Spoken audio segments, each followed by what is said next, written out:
Hello everyone, I am आशीष दादिज और मैं आज आपके सामने एक नया टॉपिक लेके आया हूँ। टेंस को हम बेसिक से सीखेंगे, उसके बाद हम इसके थोड़ा सा एडवांस लेवल पे जाएंगे ताकि एकेडमी और कंपटीशन दोनों जो स्टूडेंट्स हैं उनको फ़ायदा पहुँच सके। तो टेंस यानी होता है काल या टाइम। टेंस का अर्थ क्या होता है ये आप सबको मालूम होगा।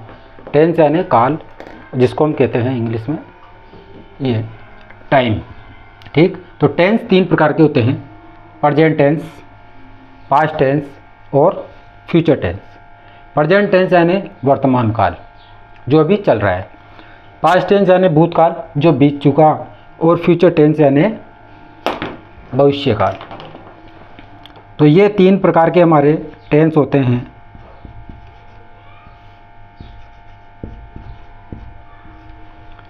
प्रेजेंट टेंस, पास्ट टेंस और फ्यूचर टेंस हमको टाइम के बारे में बताते हैं।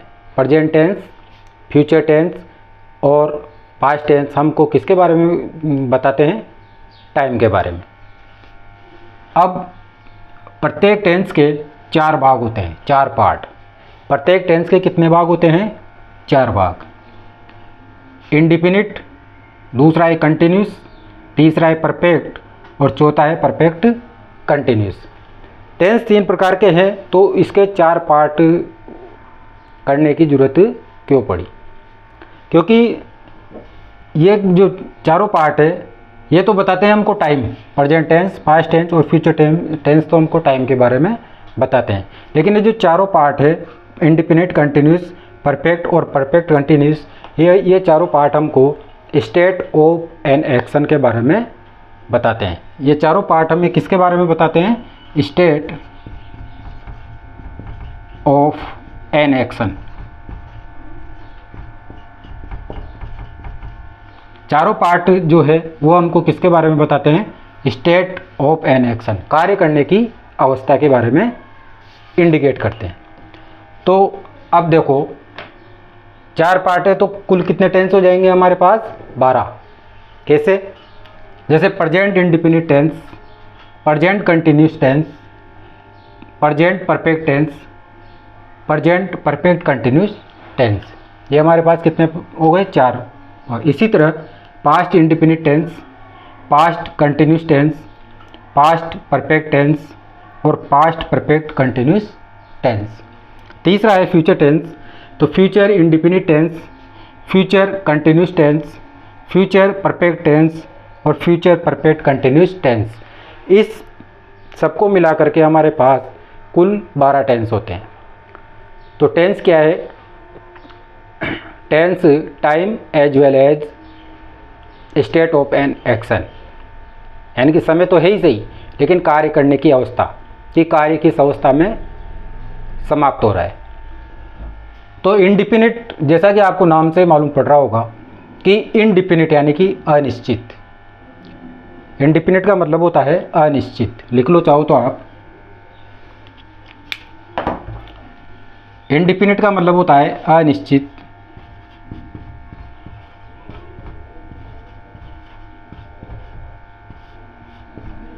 कंटिन्यूस यानी होता है अपूर्ण, जो जारी रहता है। कार्य कंटिन्यूस में क्या रहेगा?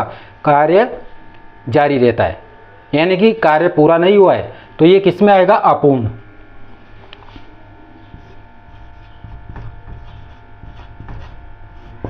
यानी कि कार्य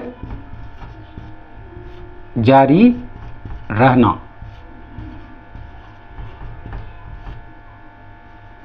ठीक। परफेक्ट, इसमें कार्य पूरा हो चुका होता है। परफेक्ट का मतलब खुद ही कह रहा है कि ये कार्य पूरा हो चुका है। परफेक्ट यानी होता है पूर्ण, कंप्लीट, जिसको हम बोलते हैं, जिसको हम कंप्लीट भी बोल सकते हैं। यानी कि इसमें परफेक्ट टेंस में कार्य क्या हो जाता है? पूरा हो जाता है। अब देखो ये परफेक्ट और कंटिन्यूस मिलकर के एक चौथा टेंस बनता है, उसका नाम है परफेक्ट कंटिन्यूस। इसमें कार्य परफेक्ट, पूर्ण, अपूर्ण इसको बोल सकते हैं। परफेक्ट यानी पूर्ण और अपूर्ण। इसमें क्या आएगा? समय भी साथ में आएगा। ठीक, यहाँ तक मैं आशा करता हूँ कि आपको समझ में आया होगा। तो आप चाहो तो इसका स्क्रीनशॉट ले लो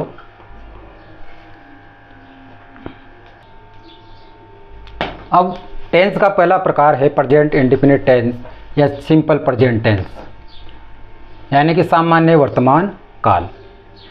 इंडेफिनिट यानी अनिश्चित, उसको हम सिंपल प्रेजेंट भी बोल सकते हैं, यानी कि सामान्य वर्तमान काल, जो समय अभी चल रहा है। तो इसकी जो पहचान है वो हिंदी में होती है ता है, ती है और ते है। जहाँ भी वाक्य के पीछे ता है, ती है और ते है आते हैं, वो किसकी पहचान होती है? सिंपल प्रेजेंट टेंस की, हिंदी के अनुसार। लेकिन हमको हिंदी के साथ साथ इंग्लिश भी सीखनी है, वहाँ पर हिंदी तो बनाना आना चाहिए, तभी क्लियर होगा। अब स्ट्रक्चर पे हम जब चलते हैं तो इसका स्ट्रक्चर है सब्जेक्ट, वर्ब की फर्स्ट फॉर्म, वर्ब की फर्स्ट फॉर्म के साथ एस और ऑब्जेक्ट। यहाँ ध्यान देने वाली बात यह है कि कब तो वर्ब की फर्स्ट फॉर्म लगेगी और कब वर्ब की फर्स्ट फॉर्म के साथ एस लगाया जाएगा। ठीक, तो जैसा कि मैंने पहले प्रोनाउन टेबल में आपको पूरी एक टेबल समझाई थी प्रोनाउन की, तो जैसे ही, सी, इट और सिंगुलर के साथ वर्ब की फर्स्ट फॉर्म का प्रयोग किया जाता है। या फिर यहाँ पर कोई नाम हो, कोई भी नाम हो सकता है, जैसे राम है, श्याम है, गीता है, सीता है, वहाँ भी किसका प्रयोग किया जाएगा? वर्ब की फर्स्ट फॉर्म के साथ एस।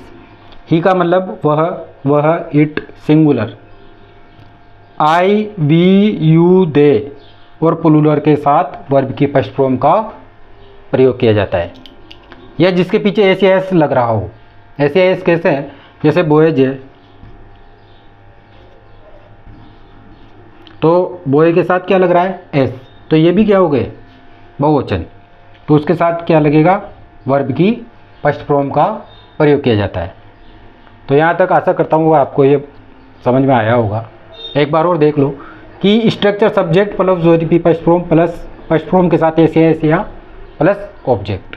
ठीक, अब देखो एग्जाम्पल के द्वारा हम इसको सीखेंगे। तो हिंदी से इंग्लिश भी बनाना हमको आना चाहिए। ठीक है, इसीलिए मैंने यहाँ पर पहले हिंदी का प्रयोग किया है, फिर वाक्य को इंग्लिश में बनाया है। तो पहला एग्जाम्पल है कि मैं रोज़ाना क्रिकेट खेलता हूँ। अब देखो देखने वाली चीज़ क्या है कि यहाँ पर ता हूँ, तो ये पहचान किसकी है? ताए तिये ते है। तो यहाँ से हम ये मालूम चलता है हमको कि ये कौन सा टेंस है? Present indefinite tense. लेकिन ये जो ताहू है या जब पीछे आएगी तो ये क्या मानी जाती है? ये हेल्पिंग वर्ब। किसके अंतर्गत आती है? ये हेल्पिंग वर्ब के अंदर। तो इसमें मेन वर्ब कौन सी? मेन वर्ब है यहाँ पर। अब यहाँ पर ये इसके साथ जुड़ेगी तो ये क्या है? खेल। तो मेन वर्ब क्या है इसमें? खेलना। ये ताहू जो है ये मेन वर्ब नहीं है, ये कौन सी वर्ब है? Helping verb. लेकिन इसके साथ जो जुड़ी हुई है खेल, अब ये खेल मेन वर्ब नहीं है। खेल का मतलब तो क्या होता है? खेल मेन वर्ब नहीं है। यहाँ पर मेन वर्ब क्या है? खेलना।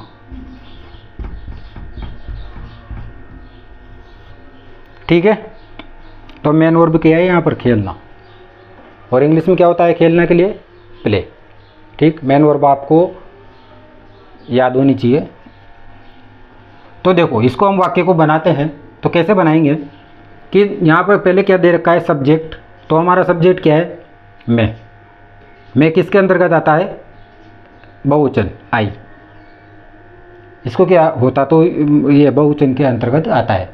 तो आई, तो सबसे पहले क्या लिखेंगे अपन? आई। अब देखो फिर उसके बाद वर्ब और फिर ऑब्जेक्ट। अब ये क्या है? बहुवचन है, तो वर्ब की फर्स्ट फॉर्म का यहाँ पर हम क्या करेंगे? इस्तेमाल करेंगे। तो आई, वर्ब क्या है? खेलना, तो प्ले। और ऑब्जेक्ट क्या है? क्या खेलता है वो? क्रिकेट। आई प्ले क्रिकेट रोजाना, तो डेली। ठीक, तो इस प्रकार से ये वाक्य बन जाएगा। नेक्स्ट वाक्य है सीता खाना खाती है। तो यहाँ से वाक्य की पहचान है ती है। तो मेन वर्ब क्या है यहाँ पर? खाना। मेन वर्ब क्या है यहाँ पर? खाना। और ये क्या है यहाँ पर? Object, food.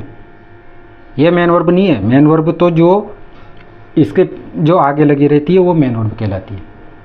तो ये तो है फूड और ये मेन वर्ब है ईट। अब सीता, सबसे पहले हमको जब वर्ब लगाते हैं कि फर्स्ट फॉर्म लगाएंगे या ऐसी ऐसे लगाएंगे, तो सबसे पहले हमको किसको देखना होता है? सब्जेक्ट को, कि सब्जेक्ट एक वचन है या बहुवचन है। तो यहाँ पर सीता क्या है? एक वचन।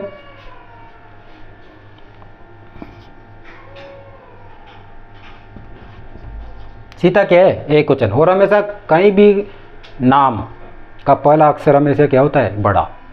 जैसे कैपिटल लेटर में, जैसे राम है, श्याम है, वो कहीं भी आए वाक्य में तो हमेशा बड़ा लिखा जाता है। तो सीता, अब देखो यहाँ पर क्या होगी? सिंगुलर है ये, तो सिंगुलर के साथ क्या आएगा? वर्ब की फर्स्ट फॉर्म के साथ एस या ईएस। तो सीता ईट्स, ईट्स, और खाना के लिए क्या होगा? फूड। Sita Yeats food. तो इस तरह से ये प्रेजेंट इंडिपेंडेंट टेंस है। इसकी पहचान देखी हमने, इसका स्ट्रक्चर देखा और हमने कुछ वाक्यों को बना करके देखा। ठीक, तो आप इसका स्क्रीनशॉट ले लो। तो हमने देखा कि टेंस ये वाक्य किस प्रकार बनाए जाते हैं। तो इसका मेन यूज कहाँ होता है? मुख्य प्रयोग, प्रेजेंट इंडिपेंडेंट टेंस का मुख्य प्रयोग कहाँ और कैसे किया जाता है? तो प्रेजेंट इंडिपेंडेंट टेंस में कि हैबिचुअल या रेगुलर एक्शन, यानी कि नियमित या आदतन कोई भी कार्य किया जाए तो वहाँ पर कौन से टेंस का प्रयोग किया जाता है। जैसे कि मैं रोज़ाना मंदिर जाता हूँ, मैं रोज़ स्कूल जाता हूँ, या मैं रोज़ क्रिकेट खेलता हूँ। तो ये जितने भी डेली रूटीन के जो कार्य हैं वह सब प्रेजेंट इंडिपेंडेंट टेंस में बनाए जाते हैं। तो जैसे कि I get up every day at 5 o'clock, यानी कोई भी व्यक्ति जो 5 बजे डेली उठ जाता है तो उसके लिए कौन सी टेंस का प्रयोग किया जाएगा? प्रेजेंट इंडिपेंडेंट टेंस का। या ही टेक्स मिल्क एवरी मॉर्निंग, वो प्रत्येक सुबह दूध पीता है या लेता है। दूसरा है यूनिवर्सल ट्रूथ, बहुत इंपॉर्टेंट है ये। यूनिवर्सल ट्रूथ यानी कि शाश्वत सत्य के लिए, जो चीज़ बिल्कुल सत्य है। जैसे the sun rises in the east, यानी कि जो सूर्य है वो कहाँ पर उगता है? पूर्व में। हनी इज स्वीट, यानी कि शहद मीठी होती है। तो ये जो बनाए जाते हैं वो कौन से में बनाए जाएंगे? यूनिवर्सल ट्रूथ है ये। तो ये किस में आएंगे? प्रेजेंट इंडिपेंडेंट टेंस में। ऐसा कोई भी कार्य, जैसे चंद्रमा रात में प्रकट होता है, ठीक, तो ये जो भी आएंगे वो किस में आएंगे? प्रेजेंट इंडिपेंडेंट टेंस में। इम्पोर्टेंट है ये। फ्यूचर प्लान्ड एक्शन, यानी कि भावी नियोजित कार्यक्रम है। तो कोई भी ऐसा कार्यक्रम जो पूर्व में फिक्स हो तो वहाँ पर फ्यूचर न लगाकर हम प्रेजेंट इंडिपेंडेंट टेंस का इस्तेमाल करते हैं। जैसे कि प्रधानमंत्री अगले सप्ताह कोटा आएंगे या दौरा करेंगे, तो the president visits Kota next week. अब नेक्स्ट वीक से तो ये मालूम पड़ रहा है कि ये फ्यूचर होना चाहिए, लेकिन उनका जो कार्यक्रम है वह क्या है? फिक्स है, एक भावी नियोजित कार्यक्रम। तो वहाँ पर किसका इस्तेमाल किया हमने? एस लग रहा है यहाँ पर, तो फ्यूचर ये प्रेजेंट इंडिपेंडेंट टेंस का इस्तेमाल किया जाता है। और कुछ एक्सक्लेमेटरी सेंटेंस, यानी कि विस्मयादिबोधक जो वाक्य हैं जो हियर या देयर से चालू होते हैं, तो वहाँ भी किसका इस्तेमाल किया जाएगा? प्रेजेंट इंडिपेंडेंट टेंस की। जैसे कि हियर कम्स द बस, यानी कि बस यहाँ पर आती है, जो हियर से या देयर से चालू होती है, तो हियर कम्स द बस। तो इस तरह से ये प्रेजेंट इंडिपेंडेंट टेंस के मेन यूज है।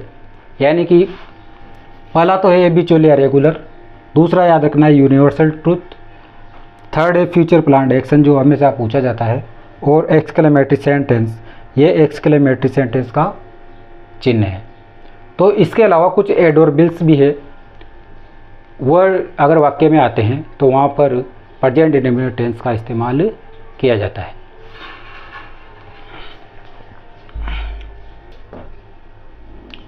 तो हमने 4 प्रयोग देखे कि प्रेजेंट इंडेफिनिट टेंस का प्रयोग।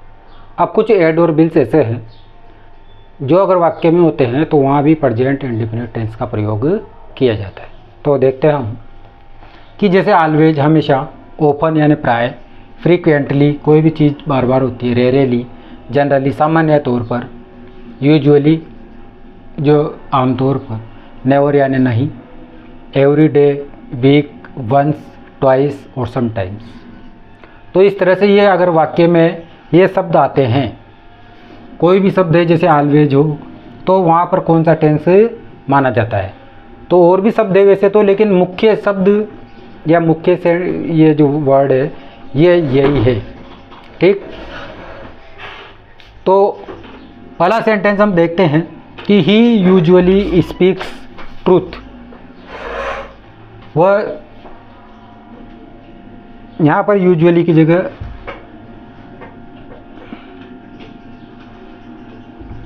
ऑलवेज कर लो।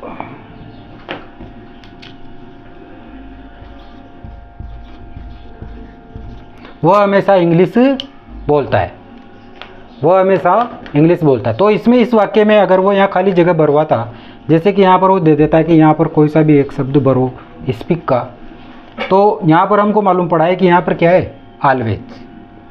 जैसे कि वो दे देता है यहाँ पर स्पीक,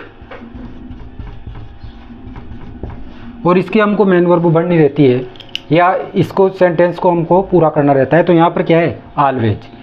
तो ऑलवेज शब्द ये रहा, तो ये कौन से टेंस की पहचान हो गई, प्रेजेंट इंडेफिनिट टेंस की।